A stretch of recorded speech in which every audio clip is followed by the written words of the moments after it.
the best moment was when this young boy and his mother came by and tasted a tomato, and he said, "Oh my goodness, it tastes better than candy." I'm Jemiah Hargens, founder of Crop Swap LA and Asante Microfarming. Crop Swap LA first began as an interchange between gardeners who had extra food amongst themselves. But when the pandemic hit, we shifted gears entirely toward the goal of growing food on unused spaces. The goal is to create jobs from that, meaning we operate as a company, not as a nonprofit.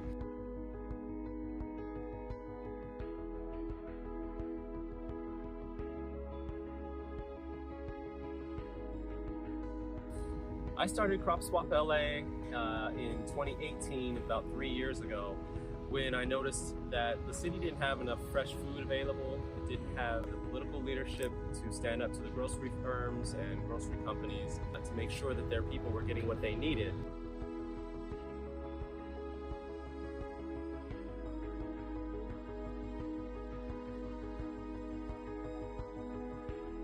What's happened is it's food apartheid, that is a systemic institutional engagement done by economic lines, by racial lines, by geography, by class, by status, by history.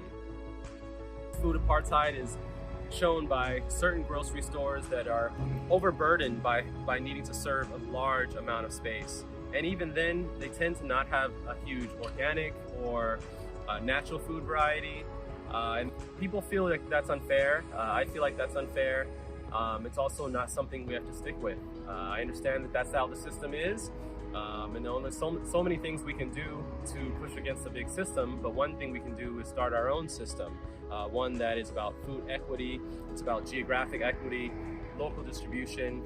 Here at Asante Microfarm, you've got to live within 2 miles to even sign up as a member. And everybody that's involved benefits somehow, whether they're staff being paid, volunteers enjoying themselves and taking some food home, or the homeowners who are getting a portion of our revenue, or the neighbors who get to see something beautiful happening and something important in their yard. So we're excited to be, living out the true mission and pushing back against food apartheid. As many people know, Crop Swap LA is also a movement. That is to say that a company can do really well by doing good, by having employees that are paid, by having trainees who are joining, by having volunteers who want to help out.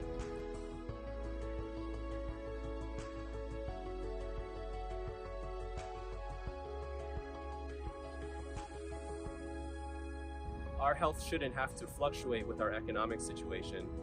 That is a bad symptom of capitalism that doesn't have to continue either.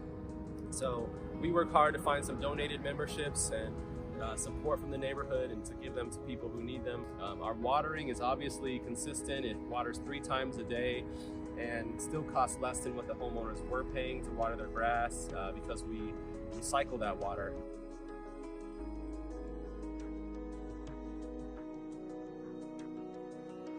I think the biggest message is that if we don't take this opportunity now, we'll miss it again for another 100 years.